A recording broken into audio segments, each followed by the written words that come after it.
don't know why.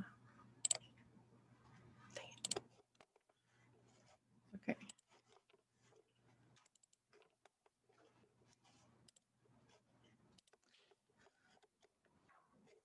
Okay, sorry. So systems of linear equations. This section is probably something that you've seen before this point, but we're going to go ahead and cover it because we need it for the next section that we're going to do. So linear equations of lines. Systems mean there's more than one of them. Okay, so usually it is two equations and two variables. We will eventually get into three equations and three variables, but you can have four equations, four variables, five equations, five variables, so on and so forth. Like technically, you know, infinite equations with infinite variables. But notice, to be able to solve it, you have to have the same number of equations as you have variables. There's actually a whole math class on this called linear algebra. Okay, so the solution to a system of equations, the solution is like, if you have three variables, it's the answer to all three variables, and it works for all equations.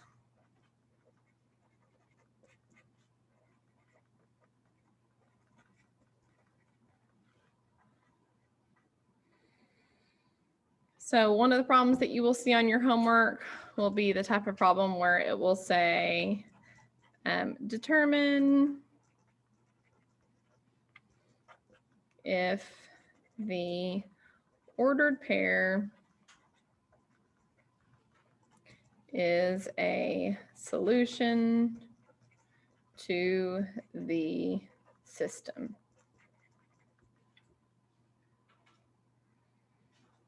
And it'll give you a system of equations. You can tell it's a system of equations because it has a curly bracket connecting your two equations.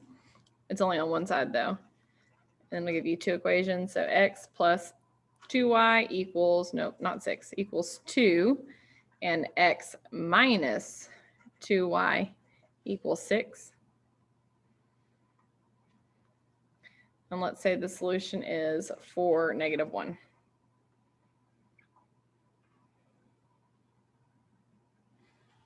So how can I tell if that is the solution to that equation? Yeah, just plug it in and make sure it works. It has to work for both equations though. Sometimes it only works for one and not for the other, so you got to check both.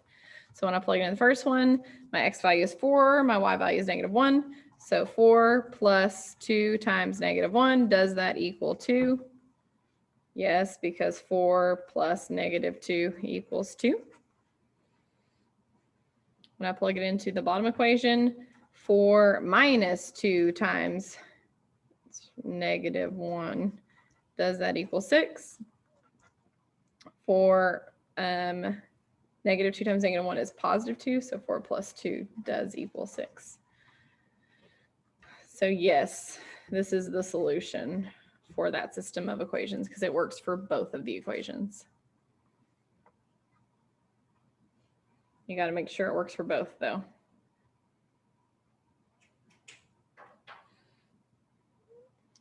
Okay, so there are 3 different ways to actually solve. We didn't actually solve that one. They already gave us the answer for that one. Do you know the 3 different ways to solve a system of equations?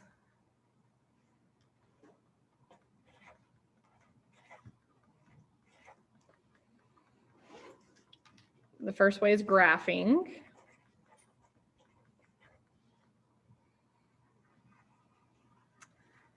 The second is substitution. Do you know the third now?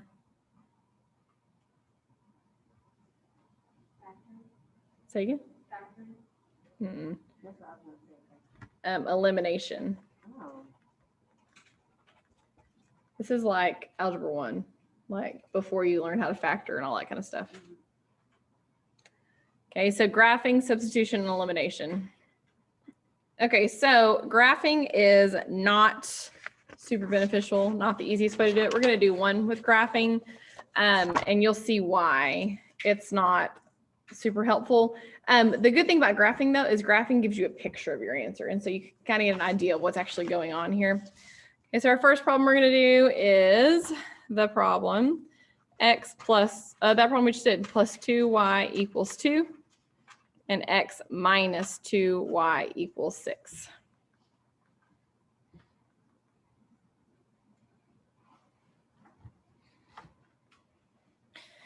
Okay, so to graph these equations, we need them in slope-intercept form, y equals mx plus b form.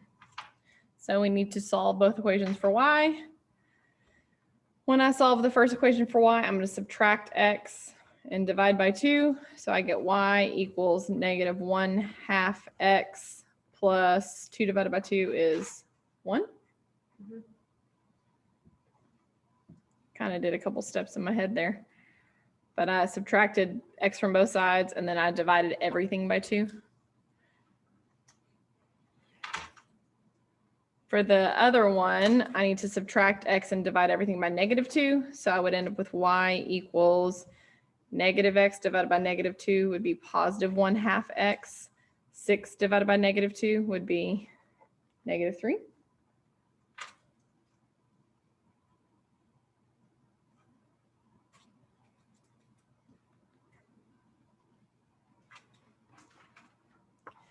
Okay, so now let me graph those.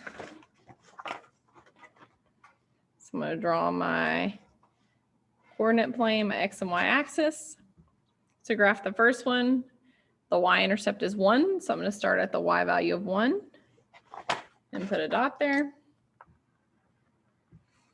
My slope is negative 1/2, so that means I'm going to go down 1, right 2, down 1, right 2.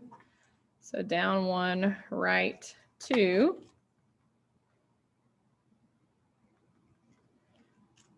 Down 1, right 2 more.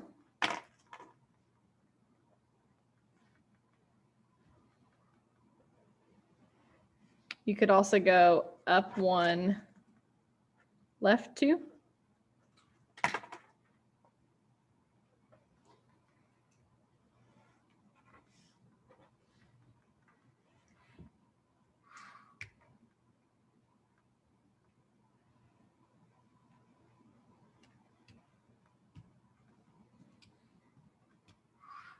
To graph the other equation, same thing. I'm going to start at negative 3. So I'm going to go down to negative 3 and put a dot there. The slope here is positive 1/2, so I'm going to rise 1, run 2. So go up 1, run to the right 2. So up 1, right 2, up 1, right 2. Oh, there we go.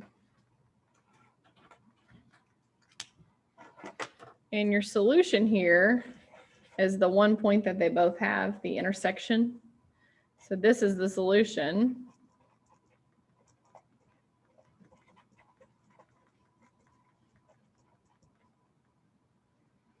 And this intersection is the point 4, negative 1.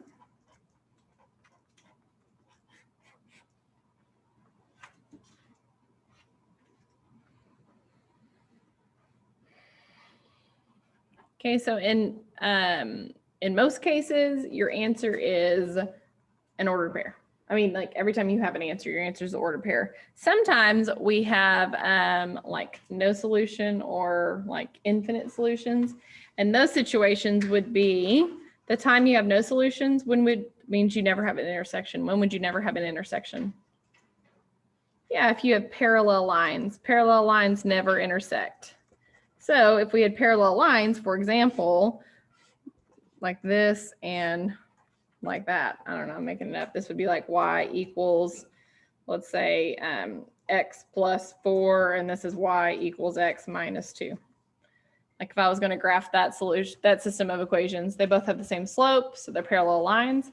And the answer for this is no solution because they never intersect. Okay, so sometimes, most of the time your answer is an ordered pair. Sometimes it's no solution because they're parallel lines. And then sometimes we have infinitely many solutions. What situation would that be? Say again? Yeah, if it's the same line. Say that I have this line right here, and then I graphed another line on top of it. Okay, that is infinitely many solutions. Many solutions.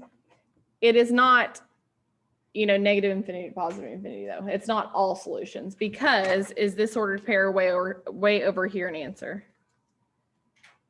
No, that's not an answer because that's not on the line. It's every single dot that's on this line, which is infinity dots.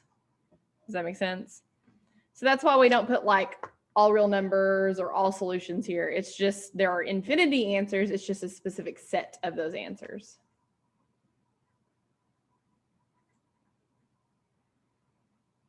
Okay, so those are the three types of answers you're going to have: an ordered pair, no solution, or infinitely many solutions. So graphing is a good place to start because you can kind of see what that looks like. Graphing is not super duper efficient though, because here, this wasn't so bad, 4, -1, but what if my intersection was 1/2, 3/4? Would that be easy to see on a graph? No. Also, what if it was like 72, -180? Do you want to graph that on a graph? No. Okay, so that's the reason why graphing isn't very efficient, but it's a good place to start because you can see a picture of what's going on. Okay, so let's move on to substitution. Substitution and elimination, that's just two different ways to do it. Essentially, you can do any problem with either one. So usually people prefer one way or the other. They prefer substitution or they prefer elimination. Technically, you can do either problem either way, but they both have pros and cons. So it's best to know both ways because depending on the problem, it may be easier to do substitution versus a different problem where it's easier to do elimination. Okay, so substitution, the idea is if I'm given two different equations, I want to solve one of my equations for a variable and plug it into the other. Okay, so the idea is solve one equation for one variable. It doesn't matter if it's the x or y, it's whatever's easiest to do. Then we substitute it in or plug it in to the other equation.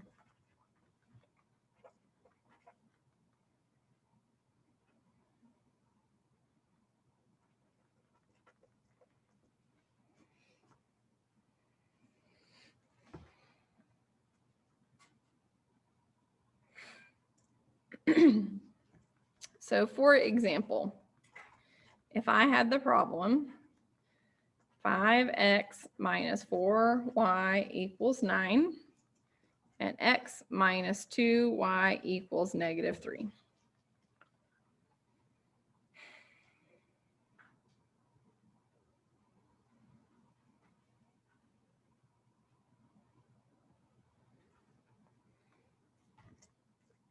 Okay, so you technically can solve any equation for any variable at all. You could solve for this x right here, but if you kind of think it through, if I solve for this x, I'd add 4y and then I'd divide everything by 5. Would that be a pretty equation at that point? No. So I would want to solve for that x. Same thing with the y. If I divided everything by -4, it'd be all fractions and it'd be ugly. If I solve for this x, I don't have to divide by anything, right?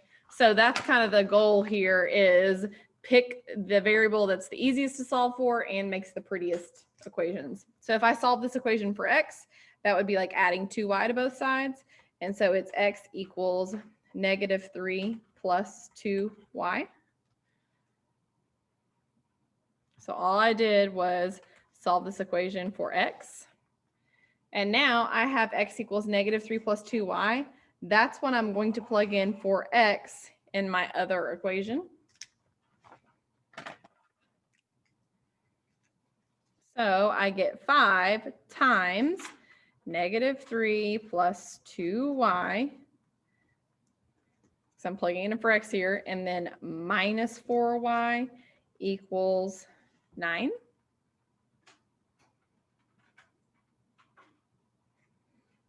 And then you just work it out to solve for y now, because I just have one variable. So distribute the 5. 5 times negative 3 is negative 15. 5 times 2y is 10y. Minus 4y equals 9. I can combine like terms. 10y and negative 4y is 6y. So negative 15 plus 6y equals 9. Move the 15 over, add 15 both sides, and I get 6y equals 15 and 9 is 24. Divide both sides by 6, and I get y equals 4.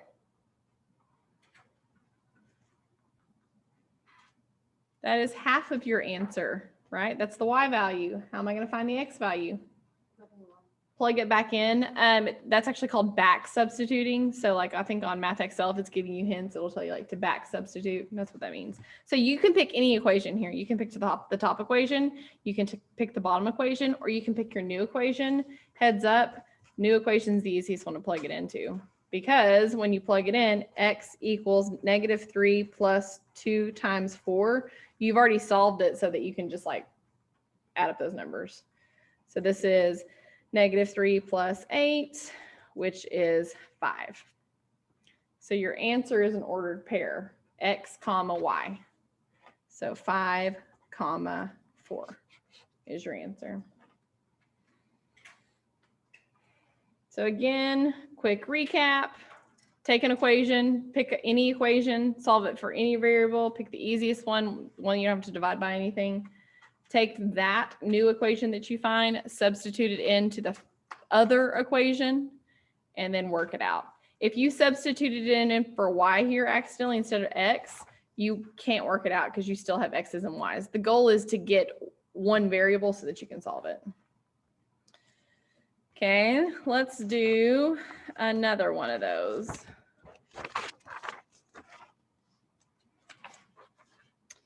If I have the problem, 3x plus 2y equals 4 and 2x plus y equals 1.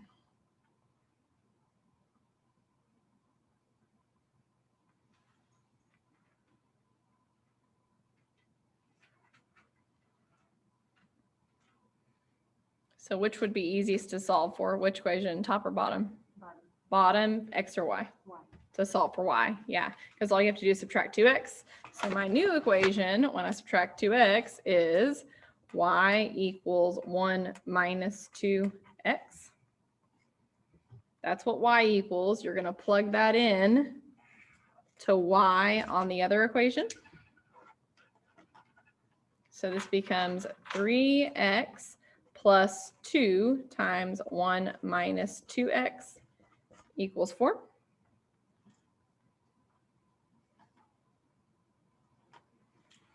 So 3x plus 2 times 1 is 2. 2 times negative 2x is negative 4x equals 4. 3x minus 4x is negative 1x plus 2 equals 4. Subtract 2 from both sides, and you get negative x equals 2. Divide by negative 1. You get x equals negative 2. It's half your answer. How do I find the other half?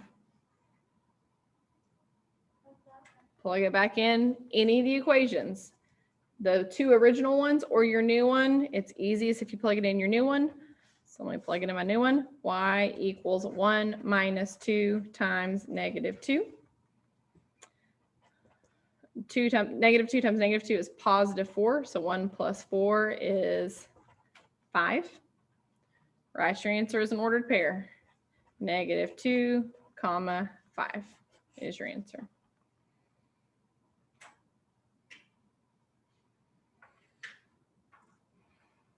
Okay, let me show you what it looks like whenever it's a no solution or infinitely many solutions problem. So I'm going to call that number 2. I'm going to say this is number 3. If I had the problem y equals 3x minus 2 and 15x minus 5y equals 10.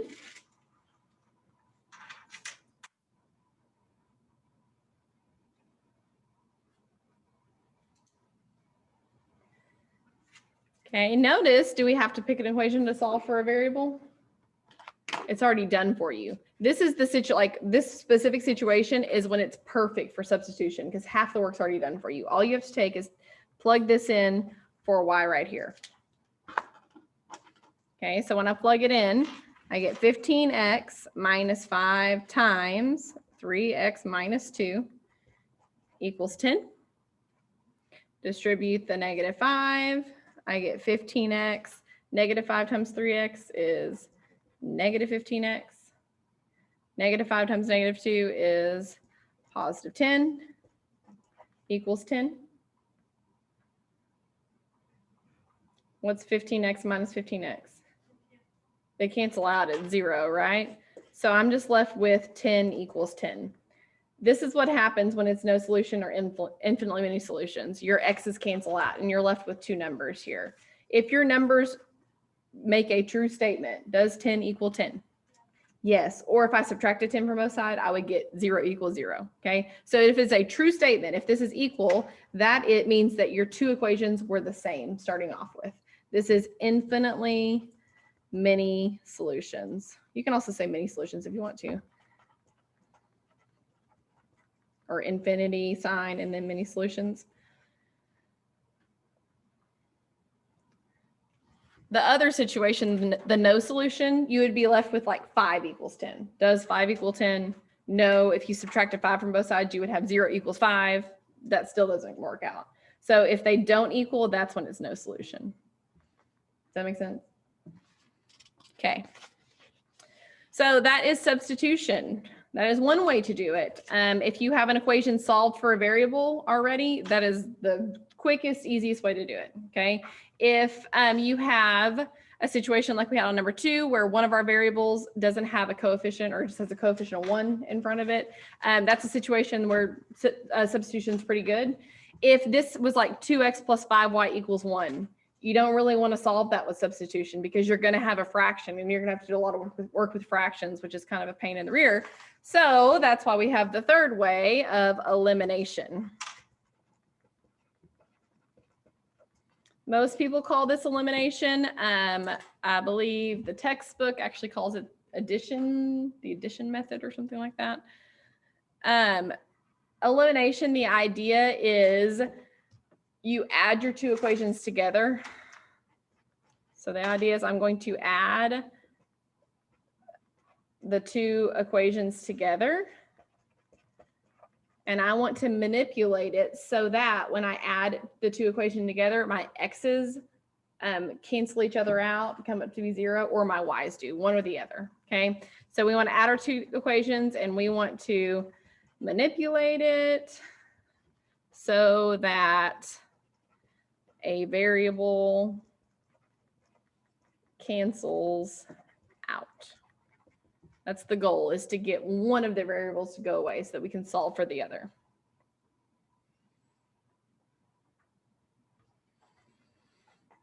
So for example, if I had the system 3x minus 4y equals 11 and negative 3x plus 2y equals negative 7.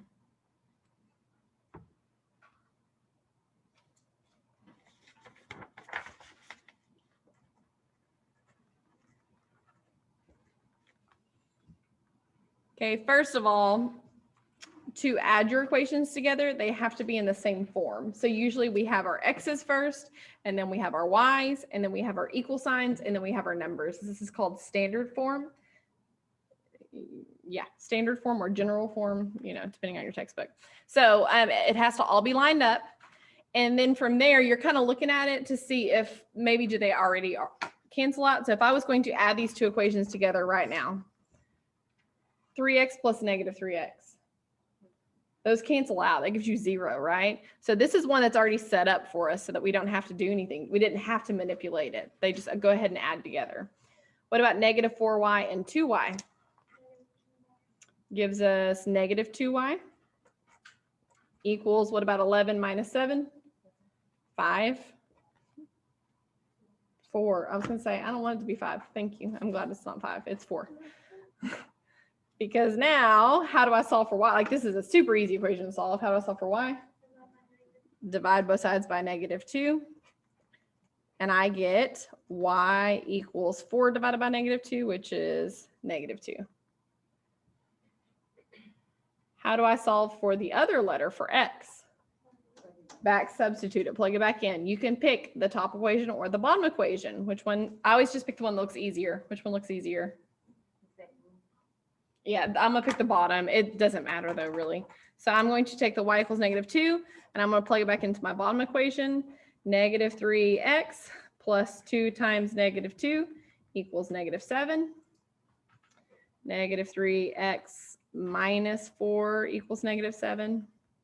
Add 4 to both sides and I get -3x equals -3. Divide both sides by -3 and I get x equals +1. So my answer is ordered pair, x comma y, 1 comma -2.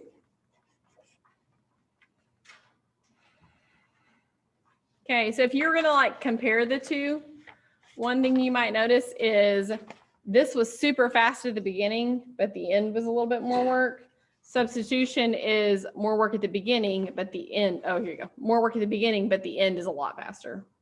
So pros and cons, kind of whichever one you prefer.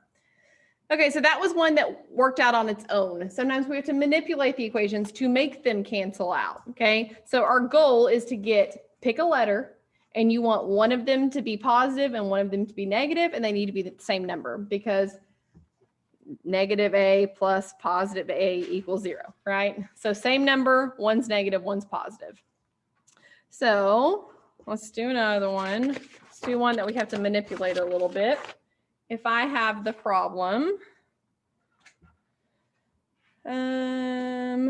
3x plus 2y equals 48, and 9x minus 8y equals -24.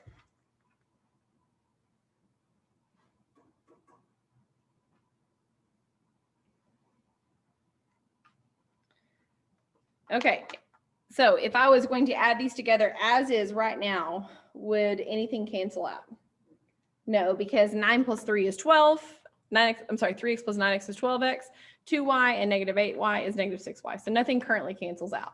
So I could make my x's cancel out. What does this top number need to be to make it cancel out with 9x? I just told you. It needs to be a -9x. How do I turn 3 into -9? Multiply it by -3. That's one way to do it. You could also do it your y's, 2y and -8y. What does this top one need to be to cancel out with -8y? +8y. What do you need to do? Multiply by to get +8? +4, right? Because this one's already negative. So it's up to you. You could get your x's go away. You can make your y's go away. Like it's whatever seems easiest. Which one do you want to do here? Make your x's go away. So to make our x's go away, I need to multiply the top equation. Everything in that top equation, I have to multiply by -3 because I need that to be -9 so that it will cancel out. So I'm going to rewrite it over here. That top equation, 3x times -3 is -9x. 2y times -3 is -6y. 48 times -3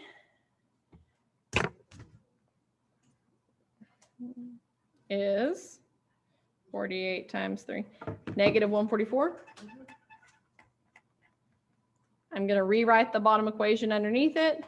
9x minus 8y equals -24. And now we can add them together. -9x and +9x undo each other. -6y and -8y is -14y. -144 and -24 is -168. Divide both sides by -14. And I get 168 divided by 14 is 12. That's one of your answers. How do I get the other answer? plug it in. We have 3 different equations to choose from. You could pick this original or this new one that we just wrote, negative 9x, 6y, and 144. It's bigger numbers always. It'll always be bigger numbers than the original, so I'd pick an original here, but it doesn't matter. Which one do you want to do, top or bottom or the new one? Top. Top has smaller numbers. So 3x plus 2 times y, 2 times 12, equals 48. 3x plus 24 equals 48. When I subtract 24 from both sides, I get 3x equals 24. When I divide by 3, I get 8. So my answer is an ordered pair, 8, 12.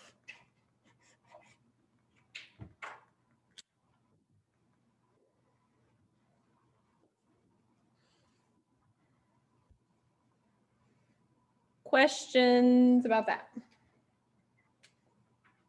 Okay.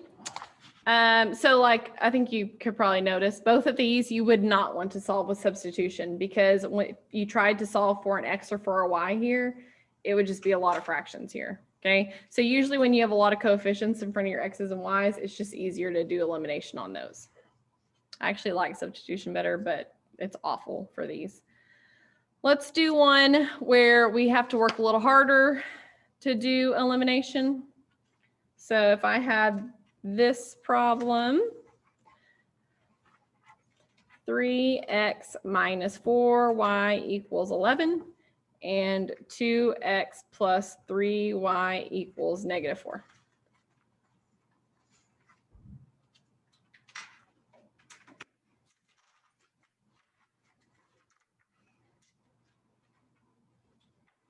Okay, so you would not want to do substitution here because it would be fractions to work with. As is, does anything cancel out? If I add 3x and 2x, I get 5x, it doesn't cancel out. If I add negative 4y and 3y, I get negative 1y, it doesn't cancel out. So you pick your x's or y's. You pick what seems easiest. In this case, it's actually going to be the same amount of work either way. Can I turn 3 into 2 or 2 into 3? No, you technically can by multiplying by a fraction, but it's going to be awful if you do. So what can I turn them both into? A 6. It's kind of like the idea of the common denominator, right? So I can turn them both into 6. What would I need to multiply the top one by? 2. I would need to multiply the bottom one by 3. You need to make one of them negative. It doesn't matter which one, okay? That's one option. If I wanted to get rid of the y's, I can't turn negative 4 into 3. I can't turn 3 into negative 4, but I can turn them both into 12. I would multiply the top by 3, multiply the bottom by 4. And since the top one's already negative, I don't need to multiply by negative here. I would get negative 12 and positive 12, which undo each other. Do you want to make x's go away or y's go away? X. It's funny because some people prefer to do the smaller number. Some people prefer to do the one that's already has a negative, already has a positive. It doesn't matter. It's the same thing either way, okay? So let's make our x's go away. To make our x's go away, I need to multiply my top equation times, I'm going to go ahead and do negative 2 on top. And the bottom one, I'm going to multiply by a positive 3, because that'll give me negative 6x on top and positive 6x on bottom. Rewrite both equations. 3x times negative 2 is negative 6x. Negative 4y times negative 2 is positive 8y. 11 times negative 2 is negative 22. Make sure you multiply every single thing by the negative 2, including the number at the end. That's usually what people forget is the number at the end. On bottom, 2x times 3 is positive 6x. 3y times 3 is positive 9y. Negative 4 times 3 is negative 12. When I go to add these together now, negative 6x and positive 6x, those undo each other. 8y plus 9y, 17y. Negative 22 and negative 12 is negative 34. And when you divide both sides by 17, you get negative 2 as your answer. I'll give you a little hint. The majority of times, you're going to have a whole number here. Every once in a while, you'll get like 1/2. But if you get like 15/22, you probably messed up somewhere, okay? Okay, so now I have y equals 2. How do I find my x value? Plug it back in. You have 4 equations to choose from. You could pick 2 of these new, or one of these new equations, or you could pick an original. Originals are smaller numbers. I'd probably pick an original. Which original would you want to pick? Bottom. So 2x plus 3 times -2 equals -4. 3 times -2 is -6. Add 6 to both sides. -4 plus 6 is +2. Divide by 2 and you get +1. Write your answer as an ordered pair. 1, -2. Questions about that? Let's do one more. Let's make it a no solution problem this time. So if you had 4x plus 6y equals 12 and 6x plus 9y equals 12. Take a second and go ahead and start solving that one. Heads up, your letters are going to all cancel out because it's a no solution problem.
No matter what you make go away.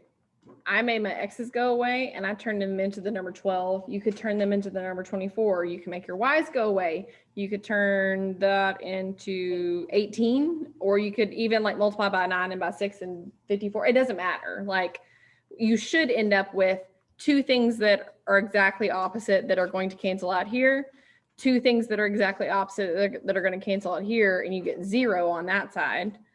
On the other side, you get something that's not 0. In my case, I got, what is that, -12? It's just a different number other than 0, depending on the way you did it, okay? Is this a true statement? No, so it is no solution. Questions about that? Okay, last thing, I would say one of the hardest parts about this, substitution, elimination, graphing is not difficult. The hardest part is the word problems. So let's practice writing the equation for word problems. So if you look at, this is in your packet, it is, we're getting towards the end of it now. 1, 2, 3, 4. The 5th page, no, back of the 4th page. It says section 5.1 on it. We're going to do this word problem number 2. We're going to skip the first one. Okay. So word problem number 2, it says the admission for a fair is $2 for children, $4 for adults. On a certain day, 2,200 people entered the fair and $5,050 is collected. How many adults and how many children attended the fair? Okay, so I need 2 equations out of that. They got to have 2 variables. The 2 variables is the question. The question says how many adults and how many children attended the fair. So the first thing that is helpful is to define your variables. Define your variable means pick 2 letters and tell what they represent. in this case, we're saying how many adults and how many children. So let's say A and C. Again, it doesn't have to be A and C. You can pick X and Y. You can pick whatever letters you want to. A would represent the number of adults. C represents the number of children. Again, we know those are our two variables because that is what the question asked. How many adults and how many children attended the fair? Okay, I need two equations out of this. It told me that children cost $2, adults cost $4. It also told me that 2,200 people came to the fair one day and $5,050 was earned. Okay, so I have a money equation and then I have a not money equation. Your money equation would be they earned $5,050. How did they earn it? With each child paying $2 and each adult paying $4. Okay, so it would be 2 times the child plus 4 times the adult. Does that make sense? All those numbers are the money numbers. The other equation is all the numbers that aren't money numbers. What's the only other number in there that's not a money number? 2,200, 2,200 people. How am I going to write an equation with 2,200 people? Isn't that just the number of adults and the number of children added together? A plus C, C plus A, it doesn't matter how you do it. A plus C, C plus A equals 2,200. That's your system of equations. We are not going to solve it to save time, but do you know how to solve this now? This is set up for elimination or substitution. Like both of them work well here. They're pretty easy either way. You pick whichever way you wanted to, and you would solve this at that point. Okay, but I feel like the hardest part is writing those two equations. Okay, we're going to stop there. On Wednesday, we will pick up with section 5.2. And then again, we have Friday off. That's when that project's due on D2L. I'll make an assignment. I'll open it up this afternoon and get it ready for you to turn in. And we are getting closer to ending. Okay, exam number 3 is on Monday before Thanksgiving. So make sure you're here on Monday before Thanksgiving for exam number 3. And then after the Thanksgiving holiday, we don't come back face to face. But if you are taking your final exam, I'll give you all the information for that. Okay. I will see y'all on Wednesday.